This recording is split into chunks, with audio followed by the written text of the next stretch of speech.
السلام عليكم ورحمة الله وبركاته. الحمد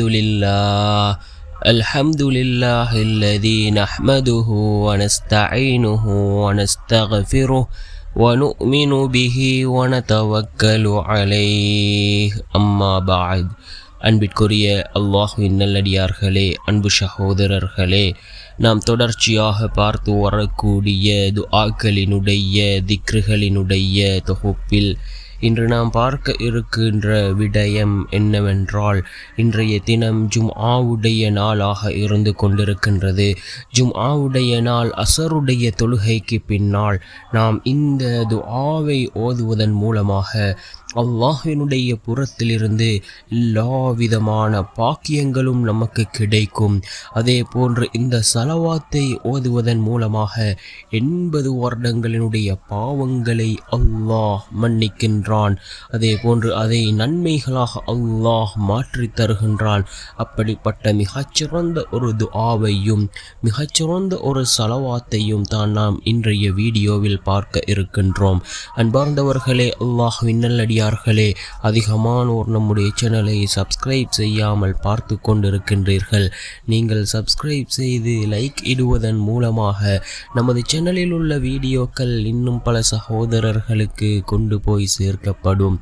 அவர்கள் அதனை பார்த்து பயனடைந்தால் அதற்குரிய கூலியை அல்லாஹ் உங்களுக்கும் வழங்குவான்.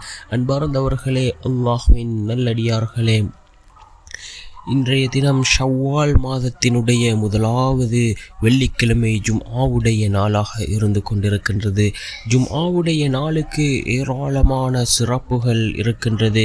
இந்த ஜும்ஆவுடைய நாளில் ஒரு நேரம் இருக்கின்றது. அந்த நேரத்தில் நாம் கேட்கக்கூடிய அனைத்து துஆக்களையும் அல்லாஹ் ஏற்றுக்கொள்வதாக அல்லாஹ்வினுடைய தூதர் ஸல்லல்லாஹு அலைஹி வஸல்லம் அவர்கள் கூறினார்கள். ஆனால் இமாம்களுக்கிடையே பல கருத்து வேறுபாடுகள் இருக்கின்றது. அது எந்த நேரம் என்பது பற்றி சில இமாம்கள் அசருடைய தொழுகைக்கு பின்னால் உள்ள நேரம் என்று அதிகமான இமாம்கள் குறிப்பிடுகிறார்கள். இன்னும் சில இமாம்கள் ஜும்ஆவுடைய நேரம் என்று குறிப்பிடுகிறார்கள். ஃபஜ்ருக்கு பின்னால் உள்ள நேரம் என்று குறிப்பிடுகிறார்கள்.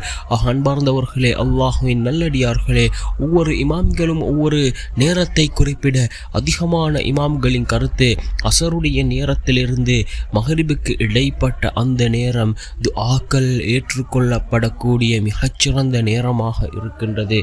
அன்பார்ந்தவர்களே, அல்லாஹ்வின் நல்லடியார்களே, நாம் இந்த ஜும்ஆவுடைய நாளில் அதிகமாக பிரார்த்தனைகளை செய்வோம்.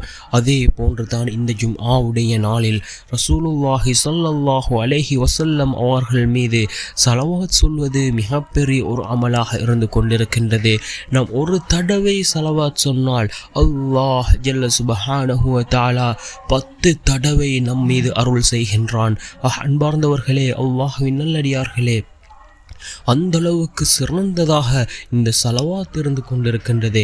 நமக்கு எந்த சலவாத் தெரியுமோ அந்த சலவாத்தை நாம் ஓதுவோம். அதே போன்று நாம் சொல்லக்கூடிய சலவாத் ரசூலுல்லாஹி ஸல்லல்லாஹு அலைஹி வஸல்லம் அவர்களுக்கு எடுத்து காண்பிக்கப்படுகின்றது.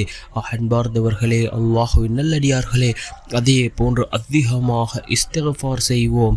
நாம் இஸ்திக்ஃபார் செய்வதன் மூலமாக நம்முடைய மறைமுகமான தேவைகளை அல்லாஹ் பூர்த்தி செய்து தருகின்றான். நம்முடைய வாழ்க்கையில் உள்ள கஷ்டங்களை அல்லாஹ் நீக்குகின்றான். அதே போன்று தௌபாக்களை செய்வோம். அன்பார்ந்தவர்களே, அல்லாஹ்வின் நல்லடியார்களே, கண்ணியமான ஒரு மாதத்தை நாம் அடைந்திருந்தோம். அந்த மாதத்திலே நாம் நோன்புகளை நோற்று அதிகமான நல்லமல்களை செய்தோம். அதே போன்று எஞ்சியிருக்கக்கூடிய 11 மாதங்களிலும் அல்லாஹ் நம் அனைவருக்கும் அதே போன்று நன்மைகளை செய்வதற்கு உதவி புரிவானாக. இந்த ஷவ்வால் மாதத்தினுடைய முதல் 6 நோன்புகள் மிகவும் சிறந்ததாக இருந்து கொண்டிருக்கின்றது. அன்பார்ந்தவர்களே, அல்லாஹ்வின் நல்லடியார்களே, இந்த துஆ இருக்கின்றதே மிகச்சிறந்த ஒரு துஆ. அல் குர்ஆனினுடைய ஒரு வசனமாக இருந்து கொண்டிருக்கின்றது. எல்லா விதமான பாக்கியங்களும் கிடைப்பதற்கு இதனை ஓதுவோம். அசருடைய தொழுகைக்கு பின்னால் உள்ள நேரம் துஆக்கள் ஏற்றுக்கொள்ளப்படக்கூடிய அந்த நேரத்திலே இந்த துஆவை நாம் அதிகமாக ஓதுவோம். எத்தனை எண்ணிக்கை என்றில்லை, நமக்கு எந்த அளவு ஓத முடியுமோ அந்த அளவுக்கு ஓதி நாம் அல்லாஹ்விடத்திலே நாம் இந்த துஆவை ஓதி பிரார்த்தனை செய்வோம். அல்லாஹ்வின் புறத்திலிருந்து எல்லா விதமான பாக்கியங்களும் கிடைக்க அல் குர்ஆனினுடைய இந்த ஆயத்தை ஓதுவோம். குறைந்தது 7 தடவையாவது ஓதுவோம். எல்லா நிலைகளிலும் அல்லாஹ்விற்கு நன்றி செலுத்த இந்த துஆ மிகச்சிறந்த ஒரு துஆவாக இருந்து கொண்டிருக்கின்றது.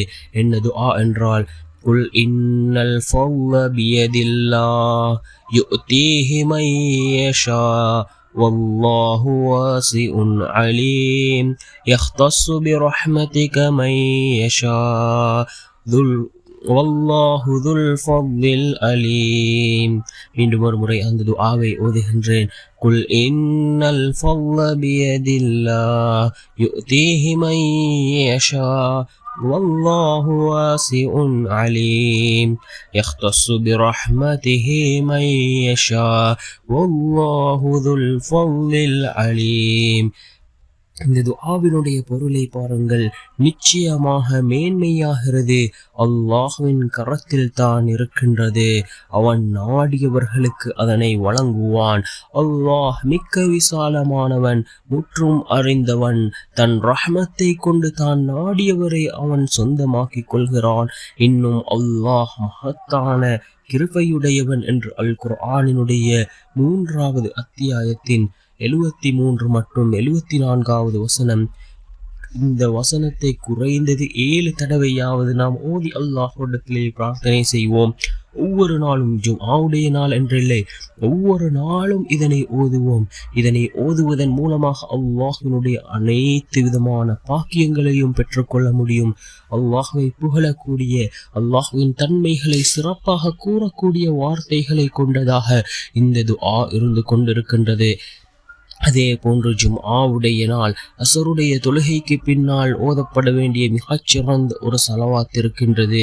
அல்லாஹும்ம ஸல்லி அலா முஹம்மதின் நபியில் உம்மியி வ அலா ஆலிஹி வ ஸல்லிம் தஸ்லீமா.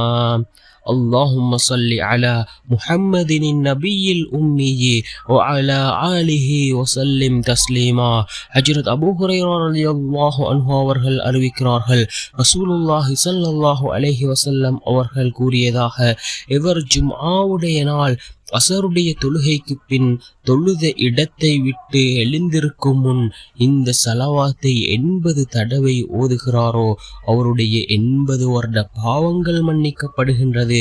80 வருட வணக்கத்தின் நன்மைகள் எழுதப்படுகின்றது. என்ன ஸலவாத்? அல்லாஹும்ம ஸல்லி அலா முஹம்மதின் நபியில் உம்மியி வ அலா ஆலிஹி வ ஸல்லிம் தஸ்லீமா. மிகவும் சிறிய ஒரு ஸலவாத் 80 தடவைகள் ஓதுவதற்கு 5 நிமிடங்கள் கூட ஆகாது. நம்முடைய வாழ்க்கையில் ஒவ்வொரு நாளும் இந்த ஜும்ஆவுடைய நாளில் இந்த 5 நிமிடங்களை செலவழித்து இந்த ஸலவாத்தை ஓதுவதன் மூலமாக 80 வருடத்திற்குரிய பாவங்களை அல்லாஹ் இந்த ஸலவாத்தின் மூலமாக மன்னிக்கின்றான்.